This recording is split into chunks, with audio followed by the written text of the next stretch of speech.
I am here with Krista, who is a funeral director and a dear friend of mine, and she is going to talk to us about what happens if you pass away without a will, what happens if you pass away or when you pass away, and if you have debt. What are some of these questions that you might have, or maybe you haven't had, and after you listen to this video, you might think to yourself, I should be asking myself these questions. So I'm gonna go ahead and let Krista explain what she does, who she is, and then we'll get into the questions.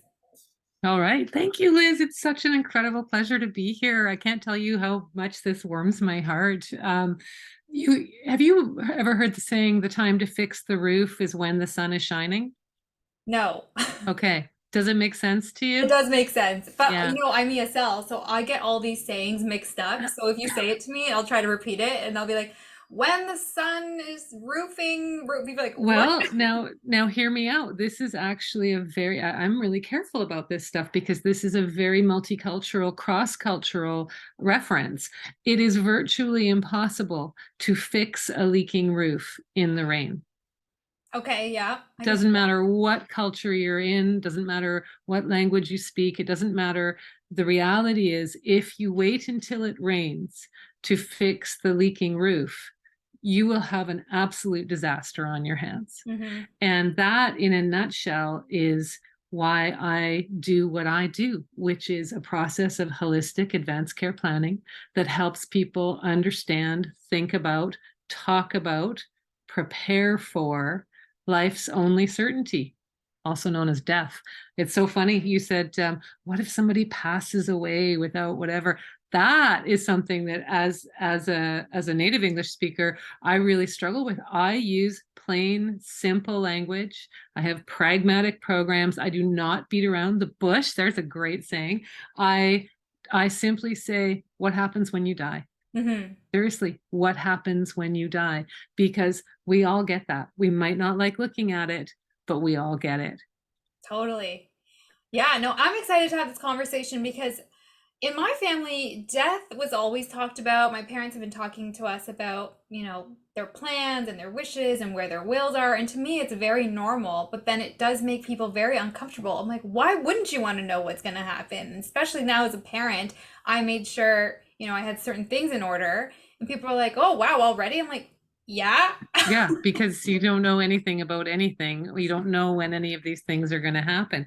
Okay, so here's the thing, Liz, speaking, multiculturally, where you come from happens to be where your family like comes from. That happens to be a death embracing society.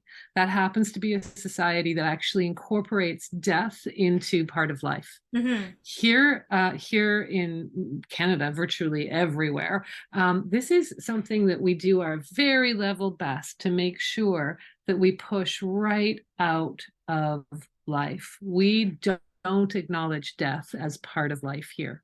And it makes it really difficult to have simple, important conversations that are going to be hugely, hugely difficult to have when the rain is coming through the hole in the roof.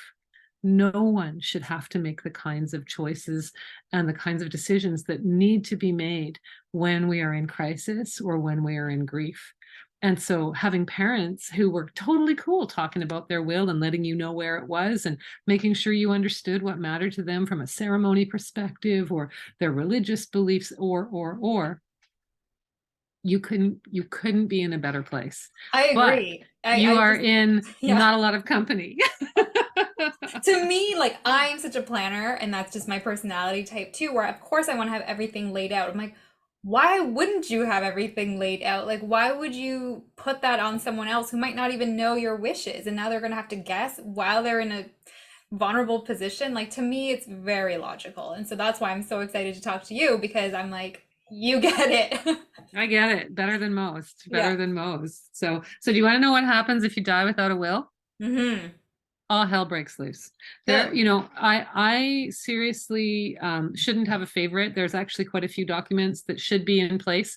Almost more importantly than any of the documentation is actually the conversations around what is housed in those documents and what values those documents actually enshrine. That is actually almost as important. It's critical. You're going to meet my cat. There's no way I'm going to be able to keep her Okay, good. from Yeah. I mean, coming in. pets should be So included too. So, and pets should be included.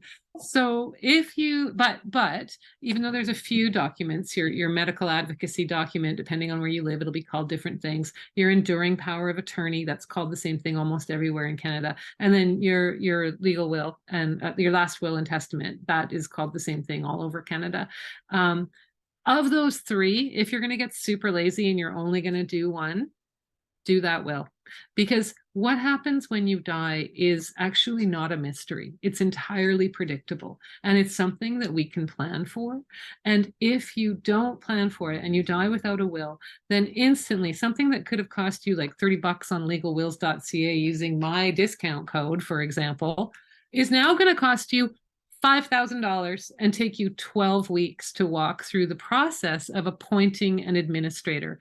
Because when you die, you're dead, but all your stuff and your things are still out there being stuff and things in the world, and they need to be dealt with. The only way that they can be dealt with is if there is an appointed person to deal with them. We can't just let any old schmo go in and be like, I know what to do with Liz's stuff and things. We actually need that person to be appointed. Either we appoint them in our wills as the executor, or the court will appoint them.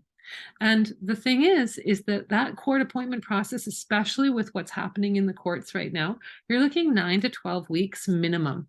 Right. And you're looking at filing your own paperwork it's not super expensive, but there's a few hundred here and a few hundred there. Most people can't manage that on their own because they're in a state of grief and maybe shock and denial and a few other things. And it seems like a lot of work because it is something that you could have done very simply yourself. And so guess what happens? They get a lawyer in. And that's where the $5,000 number comes from. What ends up happening is you're usually going to end up spending about that much money in court fees to get what could be a very small and simple estate administered. And so the thing is people don't understand that if you don't name someone, it's not just that your best buddy gets to do it or your spouse or whomever. Yes, your next of kin and all of the people who control this, they go in a very specific order, but it is not something that just happens. It actually ends up needing to be a big, hairy procedure, completely separate from probate, right? Completely separate, a whole extra additional bunch of stuff that needs to happen. And why would you want to do this? Why would you want to do this? The other thing that happens is that your pets, she's actually up there now. Hello. Your talking pets, your pets, nobody will know what to do with your pets. If you have children, I have a couple of adult children, so at least I don't have to worry about their guardianship. But if you have children who are of a minor at minor age, then you do need to worry about their guardianship. And I honestly can't think of anybody who would be like, don't worry, the state will take care of my kids. Like, Right. Who would ever say that? Well, that's what you're opening yourself up to if you don't have a will and you die unexpectedly, right? None of us, you at 12 or however old you are, you're not expecting to die, right? But there is no such thing as an unexpected death. There simply is no such thing as an unexpected death because we are all expected to die. Mm-hmm.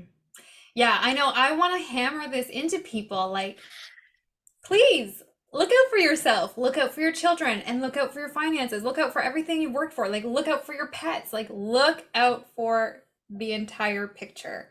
And if Liz, if we just think of it as part of life, I think it would be less scary.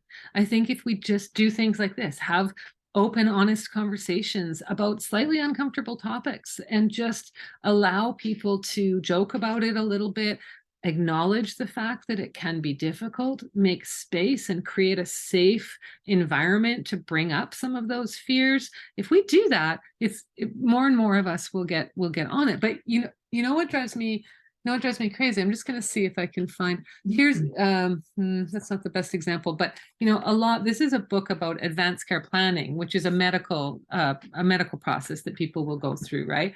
And the thing is, it's a great book, but it is like 200 pages long, and it's written in like 12-point font, and it takes a stressful conversation and tries to pretend it's something that we can just put a lot of checklists beside. And I know that you are the kind of person who loves checklists, but actually planning of this nature is not a checklist. It's actually a holistic and integrated set of work that needs to happen. And I can't just tell you, go fill out these documents. You actually need to reflect on your beliefs and values and then fill out the documents. Because if you don't, you're either going to fill out the documents wrong and have to redo it at some point, or you're literally not going to know what you're signing. And the number of times that I review people's documentation and say things like, did you mean it here where you said you wouldn't want antibiotics under any circumstances? And they're like, what? And, unless people actually engage with the process and take some time to understand it from not a checklist perspective, but a perspective of beliefs and values being recorded, then it's even harder to do, right? Mm. Yeah. Gosh, I am a checklist person because I'm a very I don't want to say black and white person. I just like structure. And to me, chaos makes sense in checklists, in spreadsheets, in data. Like, I love seeing the world and doing scenarios and different kinds of analytics in spreadsheets. But again, I know that that's just like my brain. But I do appreciate it is a holistic approach. But, got to start somewhere. So you got to start somewhere. And, Started and with the a thing checklist. is that you could start with a checklist, but if you end with a checklist, if you start and end with a checklist, in all likelihood, you will miss some very important things. And because we're a death denying society who doesn't talk about stuff like this in polite company, you won't even know what's missing. And then when you're gone, and somebody says, well, I don't know, I never asked her, I never had this conversation because she was busy with her checklist, and I didn't know about X, Y, Z, or ABC, so I'm back to guessing. So that's my plug for just putting a little bit of heart in the work. Keep your checklists, but Yes. also put a little bit of heart into the work, because it will make it more meaningful.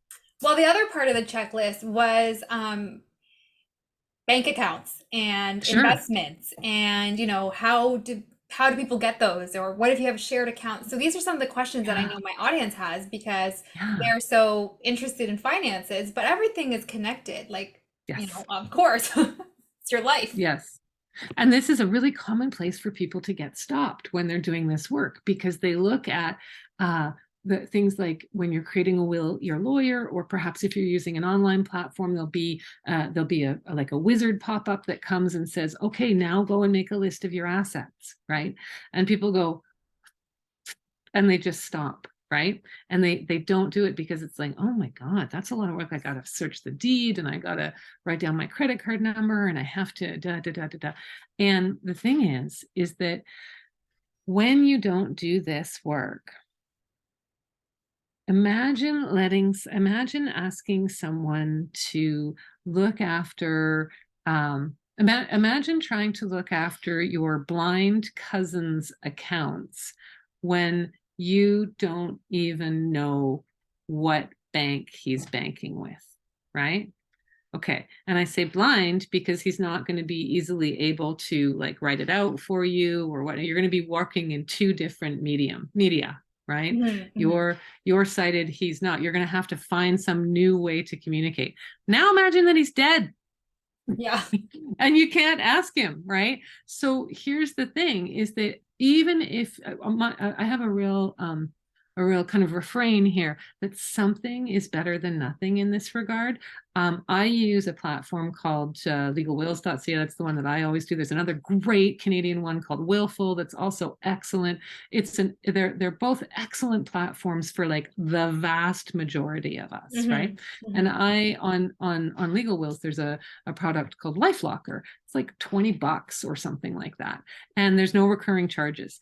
And it will just walk you through and be like, put your passport number here, put your credit card number here. Do you own a boat? Do you have a gun license? What's your Costco number? Like it's stuff that you and I probably, we could be making lists all day and we probably wouldn't come up with everything. So my strong advice is to pick a platform like that, one that kind of resonates with you, one that you feel like you can spend maybe 15 minutes, half an hour a week, and over about 5 or 6 weeks, just go through and go. I'm making it like I'm writing. No, you'll be typing, but just go through, log on, and work on it for 15 minutes until you get stuck on something, and then be like, "Good, I'll put that aside for now," and then come Yeah. back to it the next week. Come back to because if you try and do this stuff all at once, you are going to get overwhelmed. You're not going to know where something is. You're going to use that as your excuse for leaving the computer, and then you're never going to come back to it because none of us like doing this.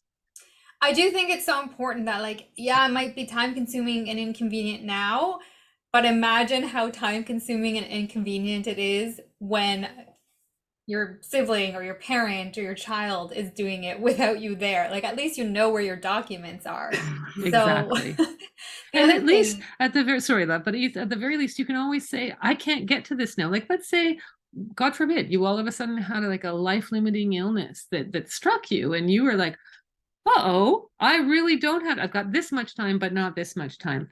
Even saying, here are where my documents are. Mhm. Even saying, here is my master password. Even saying, this is the login to my main computer, and you can go onto my saved passwords and you will, even that is better than nothing. Yes, So we just, something is always better than nothing, but being an ostrich and putting your head in the sand, no, we can't let no. that stand. The other thing I wanted to talk about, and really it's just sharing a story about, my generation, our parents, they're not like super old, but people are dying around us. So you're We're not no, super old. no, they're not super old, but I think it's important for, I mean, I guess it doesn't matter what generation, but talk to your parents. Talk to your parents regardless what old or how old they are. One thing Regardless of I how realized uncomfortable it is. exactly. One thing I realized is my mom doesn't know how to do online banking and she didn't Right. know how to go into her own accounts. She's like, "Oh, dad always does that." I'm like, "I know. That's the problem. Like, if dad dies before you, how are you going to get into your accounts because everything is shared?" She's like, "I don't know. I just use my accounts." I'm like, "Mom, I need to walk you through how to log into your bank accounts and do this, this, and this." She had never sent an e-transfer before. Like, my dad does all of that stuff, like manages all the finances, manages all the bill payments, like all that stuff. I'm like, you need to learn. She's like, but your dad does it. I'm like, Mom. So Dad I might had, not always be able to do it. yes, exactly. So I had to sit down with her and I walked her through it. And realistically, I probably will be helping her if that's the scenario and then she needs it. But I do think it's important for her to at least know how to log in. Liz, can I tell you what I find as a funeral director when I'm sitting with people who are having the worst day of their life and they're filling out vital statistics with me so that they can register the death of their beloved person, maybe like in your parents' case, who have been married for like X plus Y number of years, right? And they're barely even seeing the page because whether it was expected or unexpected or not, they are in a massive state of grief, right? Fast forward 3 months when we might do a little check-in. How are you? Is there any help that you need? Or maybe they've left something behind or whatnot. There'll be a little check-in. And you know what? The women often of that age in particular, they often don't forget the bank accounts. They might not know what the bank is. They might not know if it's TD or Scotiabank or Vancity. Like seriously, that is, and it's a certain age in particular, right? Forget the actual accounts. They might know nothing about any part of that, and they are struggling. And if they're not lucky enough to have kids like you, or people around them to help them through this, and if they didn't have the correct paperwork in order, their stuff could still be tied up. And even though the bank manager has known them for years, that manager, she's not allowed to just be like, don't worry, Mrs. So and so, even without a will, I can let you into all of these accounts that weren't joint. Like, it can't happen. It's not allowed, right? The men, on the other hand, they tend to starve, like quite literally. Like I they believe that. tend I to, can totally see yeah, that. Yeah. they tend to not know how to open a can. They don't know how the oven works. They don't know how to boil an egg. Now, this is a certain generation I'm talking about, And right? yes, I can, I know exactly the type because I've seen it, and I'm like, Yeah, interesting. yeah. That's And an that's unfortunate situation. like, we need to talk about that stuff because we need to figure out what are we going to do when, when Nono dies. How are we going to make sure that Nana is looked after, and then vice versa? And if we're just brave enough to have these conversations in advance, maybe they're about money, maybe they're about what it means to be looked after. It's just better for all of us. No, I agree completely. So, I mean, I hope the message is resonating with people watching. Please work on your paperwork. Take 20 minutes out of your day, 30 minutes out of your day, an hour out of your day, chip away at it. Start, writing things down, start thinking about things.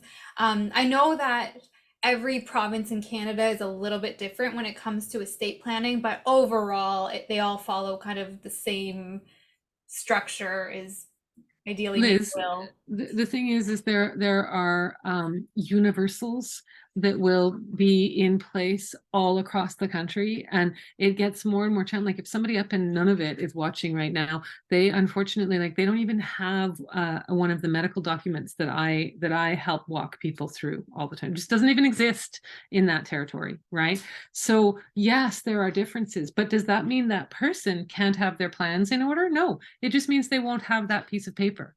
They can still have their beliefs, values, and wishes documented. They can still have had thorough, fulsome conversations with people so that when they are at the end of their life, people know how to care for them. Or if they've become incapacitated temporarily, people know what their medical wishes are. There's no document naming a person. That's okay. We have these other things, right? Hmm. We can still have the conversation. That's the universality of it. Absolutely. So let's summarize, let's wrap Okay. up, let people know kind of, where they can find you, what you Sure. do, and some of the final nuggets of information, because to me, this resonates so much. I'm like, oh, I gotta go write this down. I gotta go write that down. I didn't even think about some of my membership cards. I'm like, I don't care. Like, but maybe I'll write it down just to make it easier. Maybe you Um, will. yeah. So my company is called Death's Apprentice. I can be found on Instagram at deathsapprentice.ca. You can email me at hello@deathsapprentice.ca. My website is deathsapprentice.ca. One of the things that you've just said is really key, Liz. I didn't even think about that. Let me tell you the number of times that I hear that when I'm working through, even with, and it's my favorite when it's hyper organized people like you, and I just see them go, right? I have so many gotcha moments. One of the things that I do that I excel in is being a guide through this really rather complicated stuff, complicated emotionally. The Mhm. actual work that we have to do together, not that complicated, but the number of people who I see who say, "Oh, I'm really organized. I've got everything I need." Three questions will, and I'm not going to tell them to you right now. I'm going to make you call I'm me. like, I'll But prepare. three questions, yeah, three questions is what it takes to have people go, ah, okay, I didn't know that. So, there's I offer courses. There's sometimes cemeteries will put on really interesting things and whatnot. But my piece is not about death per se. That's the ultimate, but it's about all of the things that might happen in life on our way to death that we need to be prepared for one way or another. The will is something that we are going to use after we're dead. But the other two things that I help people create will allow folks to deal with things when they're alive. The enduring power of attorney, so that you can have legal and financial decisions made for you when you are incapacitated, either temporarily or forever. And in Ontario, it's called a power of attorney for healthcare. In other jurisdictions, it's called different things. My jurisdiction, it's a representative agreement. Those are things that you need while you're alive. It's Mhm. not just about death. So that's the message that I want to get through. Don't put it off because you're like, that's okay, I'm only in my 20s or 30s and I'm not going to die. You're right. You're not going to die probably for a very long time, but you are at one point. And between now and then, there could be 100,000 things that happen that require the attention and the documentation that you can only do when the sun is shining. So that's my message. Get it done. Get it done Yeah. with somebody who knows what they're doing, and think about it now, because it's way easier than thinking about it later. Hmm. Especially on your family. I mean, when you're dead, you're not thinking about it. No, But your family is. no, that's Yeah, right. yes. Yeah, no, I appreciate this call so much. I want to make everyone's life easier by because I'm a planner because I know that it's going to make my life easier down the line. That's why I'm a planner, because I'm like, let me just get things done, put Yeah, in the work up front, and then it'll be easier. I'm like, I know this works. I know that it this does. system works. Like, And please. it works in this too. So yeah, follow Yeah. everybody, do what Liz is doing. Well, hashtag ambitious adulting, follow ambitious adulting to learn how to get your life in order. Because I'm